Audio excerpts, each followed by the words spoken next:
Bismillahirrahmanirrahim. Assalamualaikum warahmatullahi wabarakatuh. Waalaikumsalam warahmatullahi wabarakatuh.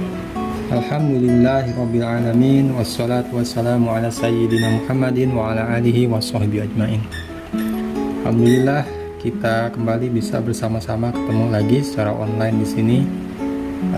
Semoga Allah Subhanahu wa taala memberkahi pertemuan kita ini dan menjadikan pertemuan kita ini 1 jam atau sekitarnya itu menjadi pemberat timbangan kita, timbangan kebaikan kita di yaumil hisab nanti. Amin ya rabbal alamin.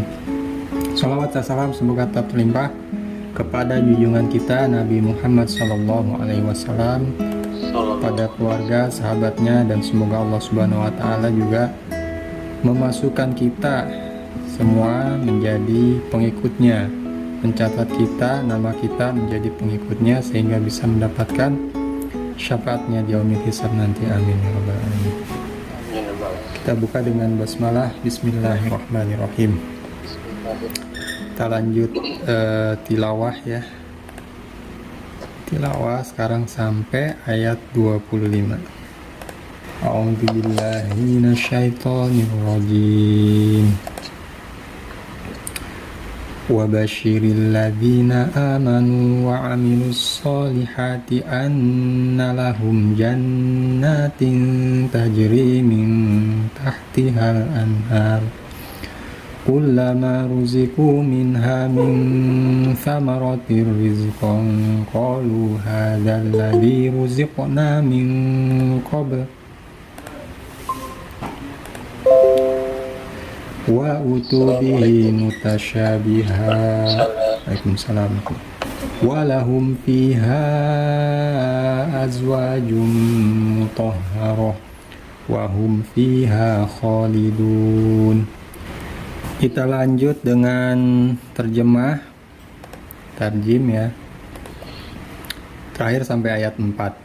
Sekarang ayat 5. Ulaika, mereka itu, ala, atas ya, ada di atas, hudan, petunjuk, min, dari Rabbihim, Tuhannya mereka, Robnya mereka, wa, dan ulaika, mereka itu, hum, mereka, al-muflihun ya, orang-orang yang beruntung. Sekali Ulaika, mereka itu ala, atas, huda, min, dari Rabbihim, Tuhan mereka. Ulaika, wa dulu, mereka itu ya, baik. Wa, dan ulaika, la, dapat, ulaika itu ya, al-muflihun ya, orang-orang yang beruntung ya. Nah, ini di sini kita sudah sering ya mengulang-ulang kata-kata wa. Wa itu dan ya. Jadi kalau ketemu wa nanti udah tahu nih dan. Hum itu mereka. Ya. Terus yang sering juga di sini diulang adalah alladzina ya. Orang-orang yang, alladzina. Bi, dengan. Ma, apa? Itu sering diulang di sini. Wa, dan, yang diulang. Ma, apa? Ya, jadi kata-katanya ini sebenarnya kita sudah banyak yang tidak asing lagi bagi kita nih. Ala di atas, ini baru ya. Hudan, petunjuk, ini sering diulang. Hudan. Min, nah ini juga sering diulang. Min, dari. Rob, nah Rob ini udah tau lah. Rob ya, Tuhan. Rob, bihim, him itu kembali kepada mereka ya. Nah ini artinya sudah lengkap nih, satu paragraf nih dari ayat 2 sampai ayat 5. Coba kita perhatikan. Ini bercerita tentang orang-orang yang bertakwa ya.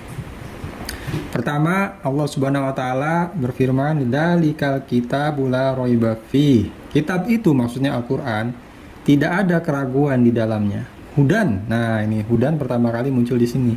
Petunjuk lil muttaqin, bagi orang-orang yang bertakwa. Siapa itu orang-orang yang bertakwa? Dijelaskan di dalam ayat selanjutnya. Ciri-cirinya nih. yaitu alladzina, orang-orang yang yu'minuna, mereka beriman bil ghaib, dengan yang ghaib, mendirikan sholat, dan dari sebagian apa yang kami rezekikan kepada mereka, mereka menafkahkan. Itu satu. Kemudian ciri yang lain di ayat 4, walladzina, dan orang-orang yang yu'minuna, mereka beriman bima unzila ilaik, terhadap apa yang diturunkan kepada kamu, wama, dan apa yang unzila, diturunkan sebelum kamu, maksudnya kepada kitab-kitab yang diturunkan atau wahyu yang diturunkan kepada nabi-nabi dan rasul sebelum Nabi Muhammad SAW. Wabil akhirah, dan terhadap hari akhir, hum, mereka yukinun, mereka yakin, ya. Nah, kemudian ayat ke-5 ini adalah kalimat terakhir dari satu paragraf tersebut, yaitu ulaika, mereka itu ala hudan, di atas petunjuk, min, dari Rabbihim, Tuhan mereka, ya. Jadi ditegaskan lagi di sini bahwa orang-orang yang bertakwa tadi, itu yang diceritakan di atas, itu berada di atas petunjuk dari Tuhan mereka, dan mereka itu adalah orang-orang yang beruntung. Ini satu paragraf, ya, satu arti maksudnya. Nanti di ayat-ayat selanjutnya Allah Subhanahu wa taala menceritakan orang-orang yang kafir. Sesudah menceritakan orang yang kafir, akan bercerita mengenai orang-orang yang munafik. Itu ya, awal-awal surat Al-Baqarah seperti itu. Kalau nggak ada, lanjut ya kita kepada materi yang tadi. Teman-teman, pada prinsipnya Allah Subhanahu wa taala adalah pemilik segala sesuatu di muka bumi ini, termasuk harta kita, bahkan diri kita ini milik Allah. Diri kita, keluarga kita, anak-anak kita, istri kita, rumah yang kita tempati, kendaraan yang kita gunakan, itu adalah semua milik Allah Subhanahu wa taala. Lillahi ma fis samawati wa ma fil ard. Kepunyaan Allah lah yang ada di langit dan di bumi. Ya, itu prinsip pertama yang harus kita pegang. Yang kedua, Allah Subhanahu wa taala memberikan kepada manusia amanah berupa bumi ini, gitu. Jadi bumi ini diamanahkan, makanya manusia kemudian bergelar Khalifatullah fil ard, yaitu wakil Allah di muka bumi, gitu ya. Jadi amanah, bumi ini amanah. Dan harta itu yang sekarang ada pada kita, itu adalah juga titipan dari Allah Subhanahu wa taala. Ya, dua prinsip ini. Jadi pertama, lillahi ma fis samawati wa ma fil ard, dan yang kedua adalah apa yang ada pada kita ini adalah titipan dari Allah. Milik Allah yang dititipkan kepada kita untuk dikelola. Ya, bukan untuk dimiliki loh. Beda antara nanti kalau kita menggunakan kata milik jadinya kaya gitu, jadinya bebas foya-foya gitu ya. Apa istilahnya tuh? Muda foya-foya, tua kaya raya, mati masuk surga, kan. Itu ya. Nah, jadi kesannya kalau memiliki, jadi kaya itu bisa apa saja gitu, bisa bebas untuk berbuat apa saja dengan harta kita, harta yang dimiliki, karena itu adalah milik kita, gitu kan. Nah, inilah yang kemudian kita perlu luruskan, bahwa apa yang ada di tangan kita berupa harta sekarang ini, itu adalah titipan dari Allah Subhanahu wa taala yang harus digunakan sesuai dengan kehendak Allah Subhanahu wa taala, bukan sesuai kehendak kita, gitu. Ya, kalau menjadi milik kita kan sesuai kehendak kita, ya terserah kita mau diapain aja, ini kan milik kita kan, gitu. Gitu ya. Beda ya, nuansanya nih beda nih. Jadi coba kita ambil contoh kehidupan Rasulullah SAW. Beliau itu dititipi oleh Allah harta yang banyak. Umar bin Khattab itu juga sama, dititipi Allah harta yang banyak. Kebunnya luas, kemudian ternaknya banyak, untanya dan sebagainya, itu banyak sekali. Tetapi kehidupan beliau itu, mereka itu sangat bersahaja sekali. Nggak mentang-mentang kemudian banyak hartanya, kemudian sebebas-bebasnya beli ini itu sampai bikin istana misalnya gitu ya. Sebagus-bagusnya, pakaiannya itu semahal-mahalnya dan sebagainya. Kendaraannya itu semewah-mewahnya, enggak. Jadi sesuai dengan keperluan, sesuai dengan kecukupannya saja.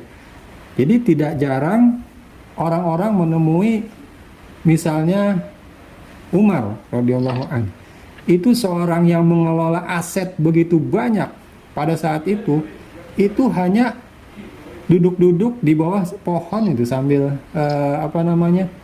bersandar ketiduran gitu. Sederhana sekali. Jadi bedakan antara tadi ya, rasa memiliki dengan rasa mengelola. Kalau rasa memiliki itu ini hawanya udah menikmati aja nih. Ya kan? Beli apa nih? Coba kalau kita jadi Bill Gates gitu, wah beli apa nih? Uang nggak habis nih, gitu kan? Mau makan di mana nih gitu? Mau nginep di mana? Berwisata kemana kan gitu? Itu kalau memiliki. Kalau kaya gitu ya, siapa yang ingin jadi kaya kan gitu? Nah ini makin ngeri-ngeri sedap tuh, arahnya makin ke sana gitu. Basicnya itu, dasarnya itu yang yang harusnya ditanamkan seperti ini, bahwa harta kita adalah titipan dari Allah Subhanahu wa taala untuk digunakan di jalan Allah gitu, sesuai dengan kehendak Allah, bukan kehendak kita. Ya. Apa itu kehendak Allah? Yang wajib yaitu zakat. Itu milik Allah. Kalau zakat maksudnya bukan gitu. Itu porsinya Allah. Nih titipan ya, Allah menitipkan harta kepada kita, tapi ada porsinya Allah yang nggak boleh diganggu gugat, jangan dimakan juga gitu. Itu adalah zakat. Ya, jadi harus disisihkan, diberikan kepada 8 asnaf. Itu. Kemudian yang lain apa? Prinsipnya gampang aja. Jangan digunakan di jalan maksiat. Gunakan sedapat mungkin untuk mengantarkan kita kepada keselamatan di akhirat. Nah, itu prinsipnya. Jadi enggak lantas kemudian kita melampiaskan gitu hawa nafsu kita dengan harta yang kita miliki itu. Tapi perhatikan, kita mengelola harta kita, membelanjakan harta kita yang kemudian nantinya menyelamatkan kita di akhirat. Karena apa? Ya hidup kita ini kan sebentar ya. Sekarang pun ini sudah kita hampir sebagian besar nih, saya, Pak Irawan, Pak Vito ya, itu sudah setengahnya dari kehidupan kurang lebih kalau mengukur dari kehidupan usianya Rasulullah SAW 63 tahun. Saya udah 40-an ke atas, udah lebih dari setengahnya gitu. Ya mungkin semuanya kali di sini ya. Mas Tata udah 40 ke atas apa belum? 40 Ustaz. Oh 40 ya. Ya 40 itu kalau 63 dibagi 2 udah lebih setengahnya juga. udah lebih setengahnya itu, udah tinggal setengah gitu. Setengahnya kurang itu ya. Nah kemudian kita tahu bahwa di akhirat itu, waktu itu, satu harinya di akhirat itu sama dengan 1000 tahun di dunia. Jadi bukan main, gak ada artinya kita di dunia ini sebentar sekali, sekejap mata aja kalau untuk hitungan akhirat. Jadi rugi sekali kalau kita mau puas-puasin di dunia dengan mencari kekayaan sebanyak-banyaknya supaya bisa kita ini kaya gitu. Enggak. Nah ini yang harus difahamkan. Jadi ketika kita sudah mempunyai pemahaman seperti ini, bahwa harta adalah tanggung jawab yang harus ditanggungjawabkan, amanah titipan yang harus digunakan sebanyak-banyaknya untuk kepentingan Allah, itu jadinya apa? Semakin banyak kan semakin repot, tanggung jawab kita semakin besar gitu kan. Nggak boleh ada 1 rupiah pun kemudian keluar itu di jalan maksiat, itu akan dipertanyakan, menghambat jalan kita ke surga. Semakin banyak rupiahnya akan semakin banyak kesempatan kita untuk tergelincir gitu kan.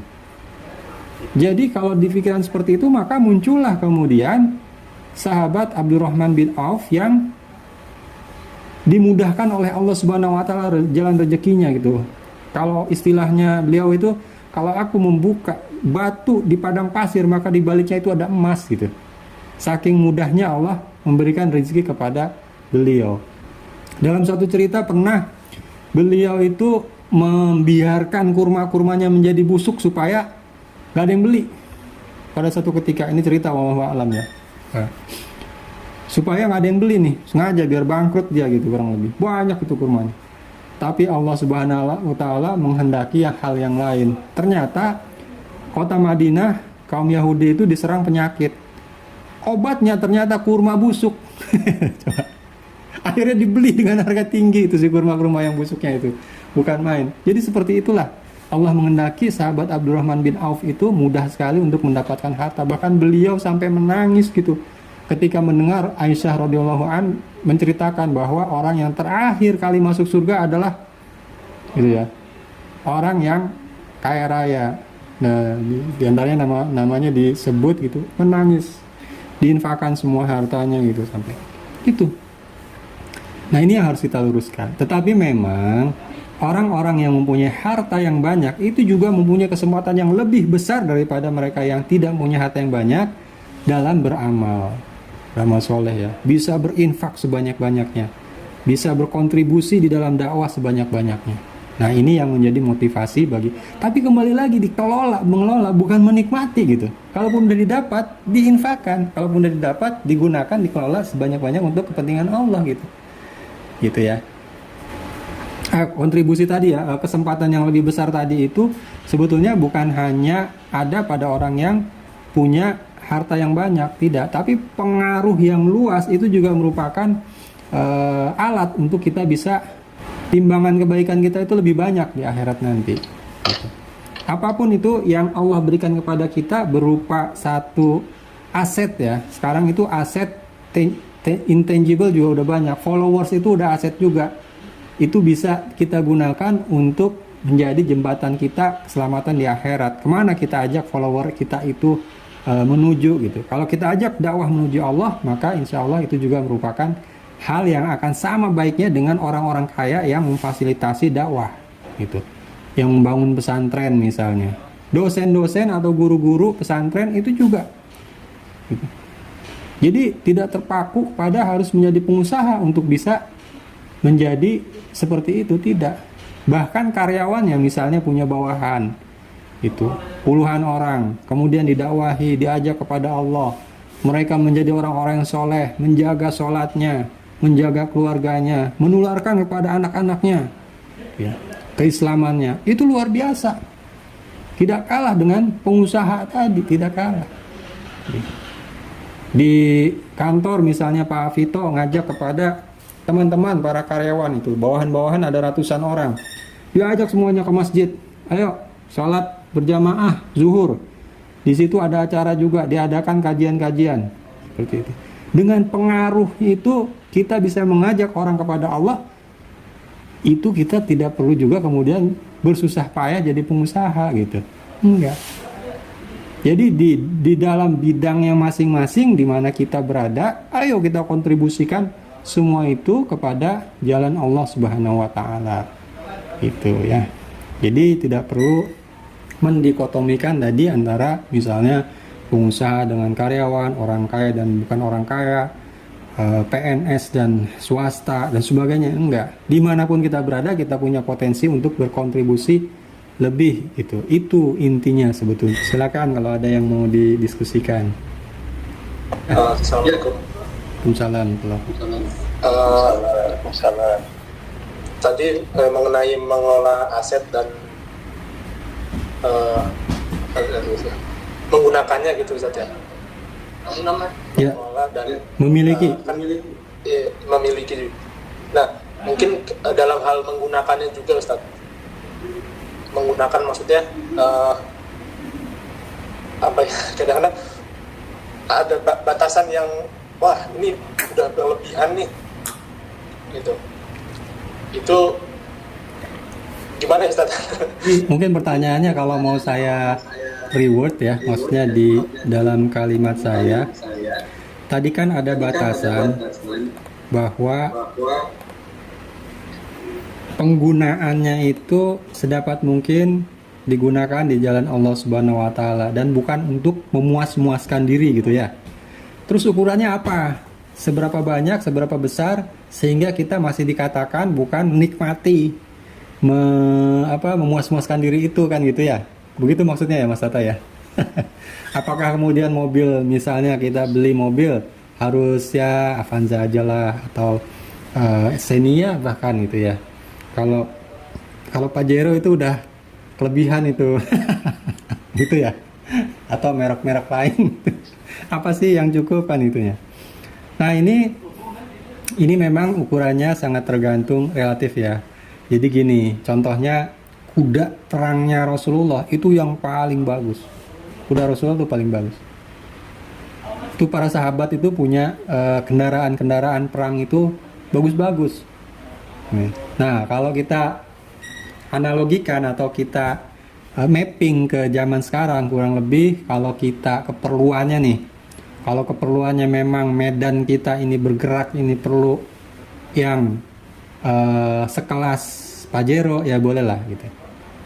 Tapi kalau kita bergeraknya itu dalam lingkup yang cukup dengan misalnya Avanza gitu, nggak perlu, atau ini ya sudah. Atau bahkan kalau masih lingkup di Beji kita pakai motor aja, daripada pakai mobil juga masuk gang-gang susah, ya pakai motor gitu kan, nggak apa-apa. Nah itu disesuaikan dengan medan juangnya kita gitu, medan usahanya kita, itu ukurannya ya. Nah kemudian rumah juga sama seperti itu, ukurannya seperti apa, sama rumah juga ya, kita kondisikan aja rumahnya itu supaya misalnya anak-anak laki-laki dan perempuan sudah bisa dipisahkan gitu ya. Kalau Pak Beri nggak mikir lah itu, karena laki-laki semua. Mas Tata juga ya. Jangan Fabi itu juga. Yang laki-laki semua nih. Anak-anaknya nih, tiga-tiganya. Nah itu harus dipikirin gimana memisahkan. Nah, kalau yang di tipe misalnya tipe 24 atau tipe berapa yang kecil itu kan mungkin nggak bisa terpisah gitu. Ibu bapaknya juga kan perlu privasi gitu. Ya kecukupan itu, kecukupan, dan ujung-ujungnya oh ternyata cukup itu seperti ini. Nah itu akan dapat deh. Dan itu akan berkembang kan. Kalau masih menikah belum punya anak, ya mungkin yang 24 cukup. Nanti anak satu udah harus perlu 2 kamar nih, karena biasanya ada bibinya juga pembantu. Kemudian anak 2 berkembang lagi nih kebutuhan, ya sesuai kebutuhan gitu. Jadi bukan berarti kalau kemudian rumah yang paling kecil itu yang paling sesuai, paling syar'i gitu, enggak juga. Atau yang besar misalnya ada 200 meter full atas bawah lagi, itu kelebihan, enggak juga. Kalau keluarganya besar, kalau ibunya dan mertuanya juga ikut tinggal di situ gitu, atau bahkan adiknya juga ditampung di situ, ya harus besar gitu. Itu ya, itu ukurannya seperti itu. Tetapi yang Maha Tahu itu Allah Subhanahu wa taala. Kita bisa berargumen apa saja. Maksudnya saya misalnya ngomong gini misalnya untuk menghalalkan atau untuk melegalkan kepemilikan mobil. Bisa aja kan, hanya Allah yang tahu hati kita. Jadi ukurannya adalah seperti itu, kecukupan, dan kita lah yang bertanggung jawab nantinya ditanya oleh Allah Subhanahu wa taala. Itu yang harus kita perhatikan. Oke. Nah itu ya, malam ini kita meluruskan kembali niat kita atau itikad kita terhadap harta ya. Bagi seorang muslim, harta itu bukanlah satu kehormatan ya, namun ia adalah tanggung jawab. Semakin banyak harta yang dititipkan Allah kepada kita, itu semakin besar dan berat tanggung jawabnya. Di hari kiamat nanti itu setiap rupiah yang kita belanjakan itu akan ditanya kemana membelanjakannya, halal apa haram ya. Makanya seorang sahabat Nabi yang selalu dimudahkan oleh Allah untuk mendapatkan harta itu malah ingin menjadi miskin, walaupun nggak bisa-bisa juga. Tetapi memang dari sudut pandang yang lain, banyaknya harta itu bisa mengantarkan seseorang untuk mendapatkan keutamaan di sisi Allah yang lebih besar, balasan di sisi Allah nanti di hari kiamat nanti. Tapi jangan lupa itu hanya bisa terjadi jika orang tersebut bisa mengelola harta itu dengan baik, mengelola sebagaimana bendahara satu organisasi mengelola gitu ya. Ini kemana rupiah, ini kemana belanja ini belanja itu kemudian harus dihitung supaya semuanya itu dikeluarkan di jalan Allah Subhanahu wa taala. Dicontohkan oleh Nabi dan para sahabat, kebanyakan mereka itu dititipi oleh Allah harta yang banyak, tetapi kita tahu bagaimana kehidupan mereka sangat bersahaja. Semua hartanya itu digunakan di jalan Allah untuk kepentingan dakwah kepada Allah Subhanahu wa taala. Nah, tapi kesempatan yang lebih besar seperti orang yang punya harta yang banyak itu juga sebetulnya dimiliki juga, bukan hanya oleh orang yang kaya, tapi juga oleh orang yang punya pengaruh yang luas, seperti seorang manajer, seorang dosen, seorang tokoh masyarakat, bahkan seorang influencer ya.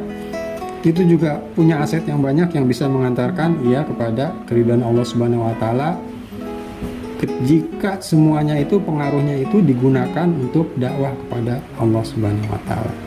Jadi jangan kemudian kita mendikotomikan ya antara pengusaha, karyawan ataupun swasta, negeri dan sebagainya, tetapi dimanapun kita berada, sebesar apapun titipan harta yang dititipkan oleh Allah kepada kita, apapun amanah yang diembankan kepada kita, kita kelola itu semua agar menjadi jalan selamat kita di hari kiamat nanti.